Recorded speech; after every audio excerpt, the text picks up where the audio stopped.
Hello toi, j'espère que tu vas bien, c'est Laurie. À un moment j'ai pas filmé face cam, je suis désolée mais le travail, la vie, tu connais. Aujourd'hui je reviens pour un petit point lecture du premier trimestre 2021.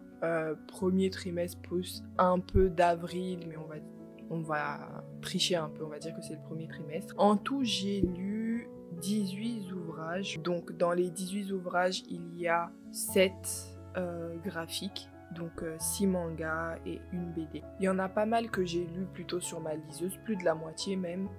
Donc on va commencer par cela et puis je vais mettre l'image de la couverture à droite ou à gauche, tu connais les bails comme d'habitude. Bon bah commençons. Donc déjà, tous les mangas que j'ai lus sont de la même série. Il s'agit de Orange, je ne sais plus c'est qui l'auteur, je suis désolée, de Ichigo Takano. Donc c'est une série manga qui est assez connue, qui a d'ailleurs été adaptée en anime il me semble, mais je n'ai pas regardé l'anime. Donc qui va suivre en fait des lycéens. Donc d'abord une jeune fille, je crois qu'elle s'appelait Emma, je suis pas sûre, qui va se réveiller un matin et qui va trouver une lettre qui lui est adressée et qui serait de la part d'elle-même dans le futur. Donc il me semble que c'était genre 10-15 ans après, peut-être plus. Et dans cette lettre, donc la personne dit je suis toi du futur, etc. Je vais te donner des instructions, il faut que tu les suives en fait. Et du coup sur le coup la meuf va dire bon bah c'est une blague, bref. Sachant que c'est une lycéenne, je sais pas si donc elle va aller à l'école et elle va se rendre compte que pas mal des choses que ce que la personne a écrit dans sa lettre se réalisent. C'est-à-dire que la personne va dire par exemple aujourd'hui il y a un nouveau qui va arriver dans la classe, il va s'appeler X, etc. Il va falloir que tu le protèges. Et effectivement, il y a un nouveau qui arrive. Et l'histoire commence comme ça. Donc les thèmes de ce manga, c'est l'amitié, c'est l'amour, c'est le suicide, donc trigger warning, le suicide, c'est la dépression, c'est la famille, c'est beaucoup de choses. C'est un manga qui m'a beaucoup touchée. Je crois que j'ai dû lâcher 2-3 larmes, ce qui arrive rarement pour les mangas surtout. Mais il est vraiment touchant, il est vraiment bien écrit. Et voilà, je le recommande à tout le monde. Alors, continuons. Deuxième ouvrage, c'était Akata Witch de Neji Okorafor, donc l'une de mes autrices préférées, qui est une autrice. Donc Akata Witch, c'est un young adulte. Je crois qu'il a été traduit. Il a été traduit récemment, je sais pas par qui, mais en 2020, parce que quand je l'ai repéré, il n'était pas traduit. Moi, je l'ai lu en anglais, mais voilà, si ça vous intéresse, vous pouvez vous le procurer maintenant en français. C'est un livre qui va parler de Sunny, qui est une jeune fille nigériane née aux États-Unis, qui a je crois c'est 10-11 ans, peut-être même 14, va rentrer au Nigeria avec ses parents, qui vont s'y installer. Et cette jeune fille, Sunny, est albinos. Ce livre, c'est de la fantasy, young adulte. Et Sunny va se rendre compte qu'elle est la petite fille d'une personne qui avait des pouvoirs, qui faisait partie d'une société de léopards. Ils appellent ça les léopards, mais c'est juste des personnes qui ont un lien avec le monde de l'invisible, en fait, et qui chacun ont des capacités particulières. Et du coup, c'est une histoire d'amitié, c'est une histoire d'aventure, c'est une histoire, pas de romance vraiment. Donc je dirais pas que c'est une histoire d'amour, mais c'est vraiment une histoire de culture aussi, parce que bah, vous connaissez Neji Okorafor, si tu la connais pas, va chercher ses ouvrages, tu vas kiffer. Mais c'est une autrice quand même qui imprègne très très fortement tous ses ouvrages de la culture, de ce qu'elle connaît, surtout du Nigeria. J'ai dû mettre genre 5 étoiles à ce livre, j'ai vraiment beaucoup aimé. Après c'est du young adulte, donc ça reste, il y a des batailles etc, mais il n'y a pas trop de trigger warning, donc c'est assez soft et je dirais que à partir de 13 ans, on peut le lire peut-être même avant. Troisième ouvrage que j'ai lu, enfin je dis troisième mais je sais même pas si c'est dans l'ordre, en fait là je prends juste ceux de la liseuse. Donc c'est A Case of Possession de K.G. Charles, qui est le deuxième tome de la saga de Mike P. Lords. Donc en fait c'est une saga, je ne sais pas si j'en ai déjà parlé sur la chaîne, mais je l'ai commencé fin de l'année dernière. C'est labellisé romance, MM, mais en fait il n'y a pas que de la romance, il y a un peu de fantastique dedans, donc on se retrouve dans un Londres des années 1900, je sais pas combien, peut-être même avant, c'est vraiment, je dirais même peut-être 1800, etc. On a un lord qui a besoin de quelqu'un pour régler certains problèmes qui apparemment ne sont pas naturels, c'est-à-dire il y a certains membres de sa famille qui vont commencer à se suicider alors que c'est clairement pas des personnes qui, selon lui, allaient se suicider, pas parce qu'ils ont la joie de vivre, parce que c'est des personnes qui sont, par exemple, condescendantes, qui ont du pouvoir, qui n'avaient vraiment rien pour se suicider. Puis on va se retrouver avec des suicides, des morts, etc. Et puis il va faire appel à un autre monsieur. Et puis voilà, ça commence comme ça. Et en fait, le premier tome, donc il était super intéressant. Le deuxième tome, c'est une autre enquête. Et puis on suit en même temps le couple couple entre guillemets parce qu'ils sont gays et en même temps dans le Londres de ces années-là, ils vont pas se montrer au grand jour. Et puis il y a d'autres, enfin il y a l'enquête en fond qui a un côté très polar mais en même temps magie. Franchement moi j'aime bien, c'est plutôt chill. Je l'ai lu très lentement, donc petit bémol, moi je l'ai lu très lentement. Je saurais pas dire si c'était parce que j'étais pas dans le mood ou parce que effectivement l'écriture était lourde, parce qu'en réalité, étant donné que c'est Londres des années, etc., c'est un langage en anglais assez soutenu. Je ne sais pas si ça a été traduit. Je ne pense pas que ça a été traduit. Mais voilà, sachez que si vous ne parlez pas très bien anglais, ça peut être compliqué parce que voilà, c'est un langage assez soutenu. Mais c'est plutôt une bonne lecture, franchement chill. Alors, j'ai lu 2 tomes de Captive Prince de C.S. Pacat. Comment parler de ce livre? Alors déjà, il y a beaucoup de trigger warning. Pas un livre pour tout le monde. C'est vraiment pour public averti. Il y a autant le viol que de la violence, etc., etc. Et en plus, c'est problématique en fonction de qui le lit en réalité, mais c'est problématique sur certains points dans le sens où les viols en question dont moi je parle, c'est quelque chose qui est accepté dans l'univers. C'est-à-dire que l'autrice a créé un univers. Déjà, c'est médiéval. C'est une sorte de fantaisie, mais médiévale. Donc, il faut se dire que c'est à une époque, voilà. Et on est dans un univers où elle s'est inspirée de 2 royaumes, donc le royaume de France à l'époque et la Grèce, mais ici qui s'appelle Akelios, il me semble, pour la Grèce, et la France ça doit être Vélé. Et l'histoire c'est quoi? C'est qu'on va suivre un prince, Damen, qui va se faire trahir par son demi-frère après la mort de son père. Donc son demi-frère va tout simplement faire une sorte de coup d'état pour prendre le pouvoir après la mort du père et va le vendre, donc Damen qui est le prince, va le vendre en tant qu'esclave au royaume ennemi. C'est-à-dire il va pas dire je vous vends le prince, il va dire, il le vend pas d'ailleurs, il l'offre. Il va dire en signe de paix ou je sais pas quoi, je vous offre des esclaves, et dans les esclaves en question, il y a Damen qui en fait était le prince de Akelios. Voilà, c'est comme ça que ça commence. Beaucoup en parlent en termes de romance, mais dans le premier tome, je suis désolée, il y a à peine de la romance. Il y a beaucoup de violence, même si c'est pas très visuel. Pour moi, il y a pire en termes de visuel. C'est juste que tu sais que ça se passe, c'est un petit peu décrit et puis voilà quoi. Comme je disais, c'est dans un monde ce que moi j'appelle du viol, ça va être en fait des personnes, des sortes de représentations théâtralisées du sexe où il y a des gens qui regardent. Donc c'est assez choquant, hein, je vais pas vous mentir. Mais l'écriture était pas mal, donc je l'ai lu en anglais aussi. Je vais essayer de préciser à chaque fois que j'ai lu en anglais. Agatha Witch, je l'ai lu en anglais. Il y avait Agatha Witch, A Case of Possession, je l'ai lu en anglais. Orange, je l'ai lu en anglais. Ah bah j'ai tout lu en anglais du coup. Et Captive Prince, je l'ai aussi lu en anglais, mais il est disponible en français. Le langage, ça va, même si, étant donné que c'est une époque médiévale, encore une fois, il y a un vocabulaire particulier, mais par exemple, j'ai eu moins de mal que A Case of Possession, parce que dans A Case of Possession, en plus, c'est dans une sorte d'aristocratie. Oui, je suis super brouillon parce que c'est depuis, ça fait quelques mois déjà. Mais voilà, je vous ai déjà expliqué ce qui se passe. Donc le mec, il est vendu au royaume ennemi et il va essayer tout simplement de s'en sortir, de voir comment il peut s'échapper pour repartir dans son royaume et puis casser la gueule, entre guillemets, de son demi-frère qui a volé le royaume. Et puis voilà, il y a 3 tomes en tout. J'ai enchaîné les 2 premiers et bizarrement, le 3e, je suis à 50% et je l'ai mis en pause depuis genre 1 mois. Voilà, je pense que j'aurais pas dû les enchaîner autant, juste essoufflé, mais j'aime vraiment beaucoup la plume. Je vais pas mentir, c'est très triggerant, mais l'auteur, moi je trouve que l'auteur s'est bien débrouillé pour le justifier. Par justifier, c'est pas en mode c'est normal pour aujourd'hui, mais c'est en mode on est dans une époque où il y a X, Y, nanana, nanana, et il y a certaines personnes qui remettent ça en cause. Et il faut se le dire, dans la fantaisie, il y a énormément de choses problématiques. D'ailleurs, il y a ça dans tous les domaines littéraires. Hein. La romance, c'est pas mieux. Next. Bon, j'essaie d'aller vite, hein, parce que j'ai lu pas mal de choses et j'ai pas envie que cette vidéo soit trop longue.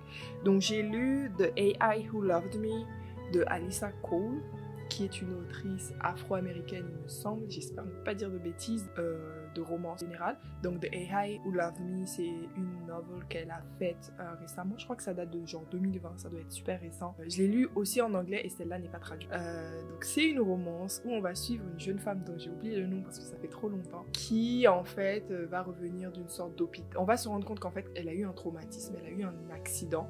Donc c'est dans un monde un peu futuristique, hein. C'est pas contemporain, mais tu reconnais le monde, il n'y a pas eu des avancées de ouf, mais déjà quand on te dit AI, intelligence artificielle, voilà, on est dans un monde un peu après le nôtre. Donc elle a subi une sorte d'accident dans une voiture, il me semble, automatisée, et puis elle a des traumatismes. Et en fait, un jour, jour, il y a un nouveau voisin qui va arriver, il y a un monsieur qui va arriver chez sa voisine et sa voisine va dire ouais c'est mon neveu. Sa voisine c'est une docteure en physique de je sais pas quoi, neurologie, donc c'est une femme d'un certain âge, donc en fait son neveu il a à peu près l'âge de notre protagoniste. Et ça commence comme ça. Maintenant, d'après le titre qui dit The AI Who Loved Me, vous devez comprendre qu'il y a de la science-fiction dedans, il y a de la romance, et voilà, c'est assez court, je sais plus combien de pages ça fait, mais je pense qu'il doit faire genre 200 pages à tout casser, et j'ai kiffé, franchement j'ai kiffé. Pour une romance, enfin, je critique pas le genre de la romance, mais de base, c'était pas spécialement vers quoi je me lançais. Et puis en général, quand je lis de la romance, moi, ça va être des webtoons, des petits trucs que je finis en 2-2 et puis c'est bon, pas des romans. Mais j'ai kiffé, c'était bien écrit, il y avait des plot twists, mon gars, il y avait des vrais plot twists. Franchement, des trucs, je m'y attendais pas du tout. Les choses se sont bien enchaînées. Non, j'ai kiffé. Je sais plus combien d'étoiles je lui ai mis, peut-être 4, peut-être pas 5. I loved it. Et je tiens à remercier le compte La Booktillaise, donc La Booktillaise sur Instagram et La Booktillaise aussi sur YouTube. Elle a une chaîne YouTube qui a recommandé ça sur sa story et c'est grâce à elle que j'ai découvert l'autrice, d'ailleurs dont j'ai lu un deuxième livre dont on va parler qui est A Princess in Theory, pas sûr de comment ça se prononce, mais ça pareil je l'ai lu en anglais. Cependant il existe en français et c'est vous avez reçu un email de Alyssa Cole où cette fois-ci on va suivre encore une fois une jeune femme de 25-26 ans il me semble, qui va recevoir des mails qui lui disent oui bonjour, vous êtes la fiancée du prince de je sais pas quel royaume d'Afrique, du sud de l'Afrique, etc. Le prince vous a cherché pendant des années et après nos recherches on vous a trouvé, on pense que c'est vous en fait la personne qui a disparu, on voudrait vous rencontrer mais pour vérifier votre identité, est-ce que vous pourriez juste nous envoyer votre pièce d'identité, un truc. Et elle va se dire scammer. Et j'aurais fait pareil, enfin voilà. Anyway, elle va se dire c'est un scammer, je regarde pas. Et en fait, c'est insistant. Elle calcule pas. Et puis un jour, elle travaille dans un resto. Donc la meuf, elle travaille dans un resto à côté de son taf. Donc c'est une working girl, c'est-à-dire elle est doctorante d'un côté, puis genre elle a 2 tafs à côté, il me semble. Elle est au resto, elle taffe en tant que serveuse, et il y a un nouveau qui va arriver, une sorte de mec qui va être là pour 2 jours seulement normalement pour remplacer quelqu'un. Et en fait, ce mec, vous vous en doutez, c'est le fameux prince, et puis ça part comme ça. Quand j'avais vu le synopsis, je pensais que j'allais deviner directement la suite. Ce n'est pas le cas. C'est encore une fois très bien écrit à mon sens. C'est-à-dire que, par exemple, tu vas te dire ouais, il va venir, il va se présenter en tant que prince. Non, non. Il y a pas mal de plot twists. Même si ce livre-là, je l'ai moins bien aimé que le premier. Pourquoi ? Parce que c'est une romance. Douter de ce qui va se passer entre les deux personnes. J'ai trouvé que il y avait trop de tensions sexuelles pour rien. C'est-à-dire, moi, j'ai aucun problème avec les scènes de sexe dans les livres, me dérange pas du tout. Et quand c'est bien amené, ça rajoute à l'histoire. Mais dans leur cas, vers la fin, je me suis dit, mais en fait, c'est pas de l'amour, c'est de l'attirance sexuelle ou c'est de l'attirance. Et ça m'a un peu gênée parce qu'à chaque fois qu'ils étaient très attirés l'un par l'autre, dès qu'ils se parlaient, en fait, c'était en mode oh, il parle avec ses belles lèvres, etc. Bon, je le dis mal, hein, là, c'était beaucoup mieux écrit. Mais voilà, c'est pour dire que j'ai trouvé que c'était un peu forcé sur ce point. J'ai apprécié quand même ma lecture, mais voilà, pour moi, ça gâchait un peu le côté amour de la chose et au final, c'était juste physique. Voilà, alors continuons dans les romances, parce que oui, j'aime bien dire que je suis pas très romance. Au final, ce début d'année, j'en ai lu pas mal. En fait, ça a commencé avec The AI Who Loved Me et je me suis dit, peut-être que... Anyway, donc j'ai lu The Worst Best Man de Mia Sosa. Encore une fois, je l'ai lu en anglais. En fait, tout ce que j'ai dit depuis le début, je l'ai lu en anglais, je m'en rendais même pas. Mais voilà, The Worst Best Man de Mia Sosa. Donc, synopsis. On va suivre une jeune femme qui est d'Amérique du Sud, de base afro-sud-américaine. Je ne me rappelle plus en fait, ça doit être Uruguay ou un truc comme ça, je me rappelle. Mais elle est afro-sud-américaine en fait et elle vit avec sa famille. Famille et elle vivent aux États-Unis. Elle a son appart toute seule, elle a un certain âge et en fait dès le début, donc ça c'est dans le synopsis, je spoil pas. Son métier c'est organisatrice de mariage et en fait le jour de son mariage, son fiancé va la planter. Voilà, et son fiancé va la planter en envoyant un message à son frère pour dire ouais, le jour du mariage, hein, il envoie un message à son frère, donc le petit frère du marié qui est sur le lieu du mariage le jour, donc il se réveille et il voit son grand frère qui est censé se marier qui lui dit ouais, ce que tu m'as dit hier soir a résonné en moi, je pense que finalement je ne veux pas marier, voilà, X. Non, j'ai oublié le nom, je suis désolée. Et voilà, et du coup, le petit frère, il est en mode, pardon, qu'est-ce que j'ai dit? Je me rappelle plus, j'ai trop bu, etc.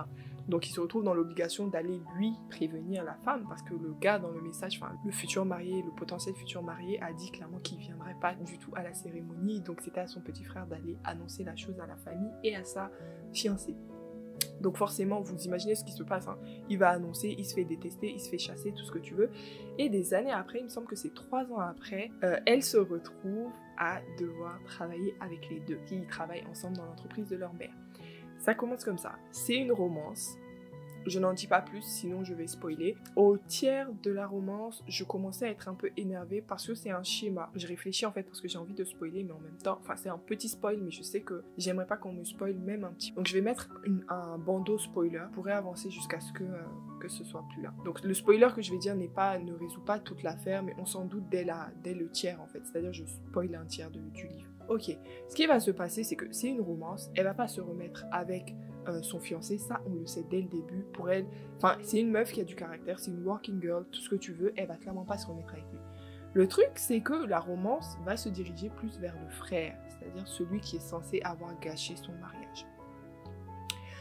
Au début, donc quand moi j'ai vu la chose venir, j'étais en mode non, ça va pas le faire pour moi parce que je déteste ce type de schéma, je pense à cause de ma moralité. Pour moi, enfin non, en fait. C'est-à-dire tu t'es fiancé avec lui, même s'il est beau, même si vous vous plaisez, X, Y, non.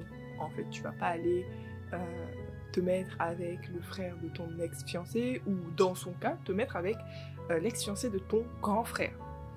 Donc voilà, ça, je suis partie vraiment de façon très sceptique. Au final, j'ai donc quand même apprécié ma lecture. L'autrice s'est bien débrouillée pour que ce ne soit pas trop dérangeant, mais je tenais à préciser ça parce que je sais qu'il y a des gens comme moi qui clairement s'ils savent ça, ils veulent pas rentrer dans ça parce que bon voilà, c'est un peu comme les tropes en mode, excuse-moi, c'est comme les tropes en mode triangle amoureux où il y a un pote qui s'intéresse au crush de son pote, des trucs que perso moi je trouve dégueulasses et j'aime pas trop lire ce genre de trucs, même si parfois c'est très bien écrit, mais c'est juste que j'aimerais savoir que c'est ça pour ne pas le lire. Fin du spoiler. Après, je dois dire que du coup, malgré ça, j'ai bien apprécié ma lecture. Franchement, c'était une romance sans plus. Ouais, non, je sais pas combien d'étoiles je lui ai mis. Bah, je lui ai mis 4 étoiles. Putain, je suis genre... Bon, bah, 4 étoiles. Je regarde en même temps mon Goodreads. N'hésite pas à m'ajouter si t'as un Goodreads. Je mettrai dans les commentaires. Ok, continuons. Parce qu'on n'en a pas fini. Dernier livre que j'ai lu sur ma Kindle, c'est Cinder de Marissa Meyer. Est-ce que c'est ça le nom de l'autrice? Oui, Marissa Meyer. Je l'ai lu aussi en anglais. Et ça, je l'ai lu beaucoup plus récemment, donc ça va être plus facile de t'en parler. Cinder, ça va suivre... Cinder, c'est une jeune demoiselle qui s'appelle Cinder, je crois qu'elle a 16 ans. Et en fait, donc c'est une réécriture, je ne l'ai pas dit, mais c'est censé être une réécriture de Cendrillon. Mais en réalité, pour moi, c'est ma première réécriture de conte que je lis. J'ai trouvé que ça s'éloignait quand même beaucoup de l'histoire de Cendrillon, ce qui n'est pas mauvais parce qu'en réalité, j'aurais pas kiffé de relire. Mais les aspects similaires, c'est qu'en fait, on a une jeune fille dont le père est mort, le père adoptif, en fait, tu le sais dès le début, est mort et qui se retrouve avec sa belle-mère qui est adoptive aussi forcément, et sa belle-mère est super méchante, elle a 2 sœurs dont une seule est méchante, l'autre est gentille, et on se retrouve dans un Beijing futuristique et je sais pas jusqu'où je dois aller sans spoiler. Donne-moi 2 minutes, je vais relire parce que j'ai pas envie de dire un synopsis qui spoil. Non, j'allais pas spoiler en fait. Donc voilà, on est dans Beijing et en fait, ils sont sous la menace d'une guerre contre Luna, qui est en fait la Lune, et il y a des habitants de la Lune qu'on appelle les Lunars. Et Cinder va rencontrer le prince du Commonwealth, il l'appelle le Commonwealth, the East Commonwealth. Et du coup, elle va rencontrer le prince, il va se passer des choses. Bon, il y a un peu une romance, mais le premier tome ne se concentre pas sur la romance, je tiens à le préciser, et c'est très bien comme ça. Et voilà, je peux pas trop dire, mais elle va se retrouver à avoir un gros rôle à jouer dans la potentielle guerre qui pourrait arriver entre Luna et la Terre. du côté de Beijing. Je ne l'ai pas précisé, mais très important, Cinder est un cyborg, c'est-à-dire que c'est une personne qui a eu un accident X ou Y, qui a eu des parties de son corps qui n'étaient plus fonctionnelles et qui maintenant est à moitié machine et à moitié humain. Sachant que ce type de personnes-là sont des citoyens de seconde zone dans le monde. Voilà, concernant mon avis, j'ai vraiment beaucoup aimé. J'ai vraiment beaucoup aimé, je m'y attendais pas, mais j'ai vraiment beaucoup aimé. J'ai envie de continuer, mais en même temps, je fais une pause parce que, comme la saga de Magpie Lords, et pareil pour Captive Prince, quand j'enchaîne les tomes, bah, au final, je finis par m'essouffler, donc je vais juste attendre un peu avant de continuer. Mais voilà, j'ai vraiment beaucoup aimé, et ouais, je recommande. Hello, c'est la Laurie du montage. Je me suis rendu compte que la vidéo est beaucoup trop longue, donc je vais vous laisser là. La suite va être du coup dans une deuxième vidéo. Bon, en même temps, il y avait 18 livres à présenter. Je sais pas pourquoi je me suis dit que ça passerait dans une seule vidéo. Mais voilà, merci d'être resté jusqu'à la fin. J'espère que tu t'es abonné. Si tu n'es pas abonné, n'hésite pas à le faire. Et je te dis du coup la semaine prochaine pour la suite. Bisous!